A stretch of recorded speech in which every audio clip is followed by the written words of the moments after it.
The Kennedy Center has seen a series of resignations and cancellations since President Trump gutted its bipartisan board and appointed a slate of loyalists. The board then elected him chairman. Our next guest did not cut ties with the Kennedy Center. In fact, he kicked off a 10-city tour of the U.S. from that very venue. Joining me now, TV host, filmmaker, and comedian W. Kamau Bell. Thank you so much for being here this morning. You're up bright and early there in Oaktown, otherwise known as Oakland, to those who are not from there.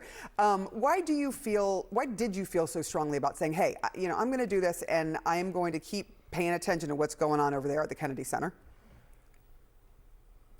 I mean, so let's be clear on the timing. I was on a flight as Trump was taking over the Kennedy Center. So I was on my way to D.C. to do the show. And I think that, there's different ways to sort of handle these situations. There's protest, there's boycott, there's also just showing up and doing what you were going to do. And I know I'm the exact kind of performer Trump doesn't want in there. He said he gotten too wokey, and I think I'm patient number 1 for patient 0 for wokey. So I was like, I'm going to turn the wokey up to 11, which is what I did. And I got to join a protest outside of drag queens and the Free DC Project, who were protesting the fact that he's not going to have drag performers there anymore. So I got to show up the way Marian Anderson showed up on the steps when she was not allowed in Constitution Hall. I got to show up the way Sweet Honey and the Rock showed up when North Carolina was doing the bathroom bills, and they said, we're going to go and unite that community. I'm going to show up. Remember, Sarah, I'm the guy who famously met the KKK. I do these things. I know you do. You talk to anybody and everybody. You know how to make jokes about it, but you also know how to be real serious about what your concerns are, and the concerns of the community that you come from are as well.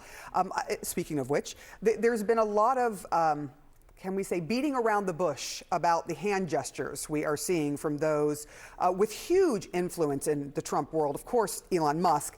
And then we saw Bannon this weekend. Let's take a look at some of that video here. You're seeing Bannon do a couple of different things. And what would you call what you saw him do on that stage at CPAC? I mean, I think he's playing footsies with Nazism is what he's doing. He's sort of trying to, the way he did it at the end of his speech, he threw out the Nazi salute. But he sort of did it in a way that was sort of plausible deniability. But you and I know, as intelligent humans, there are words we don't say in front of mixed company because they sound like slurs, because we know we should be careful. So the fact he's not being careful about his actions prove that he is actually trying to signal to actual neo-Nazis and Nazis that I'm on your side. But he didn't have to do that because we already knew Steve Bannon was on the side of Nazis.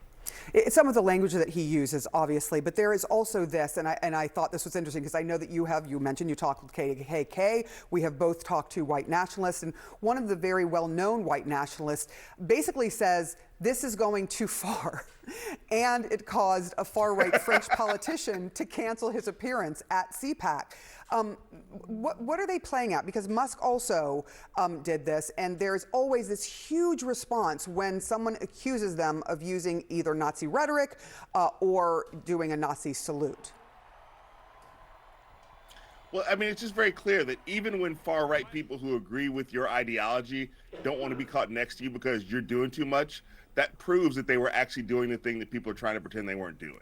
It proves that they are actually out there really trying to sort of gaslight us into sort of thinking that they're not doing that, while at the same time signaling to the Nazis and the neo-Nazis, I'm on your side. I mean, the party in Germany, there was just an election, and one of the reasons the AfD party did so poorly is because it was a rejection of Elon Musk. It was like the people of Germany were like, we're not doing that again, and Elon Musk had spoken at an AfD event. So I think it's very clear.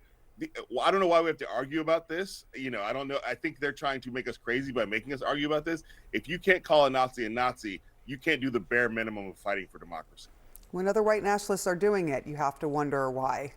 W. Kamau Bell, it is always a pleasure to speak to you. Now you can go rest there on the West Coast. Appreciate you.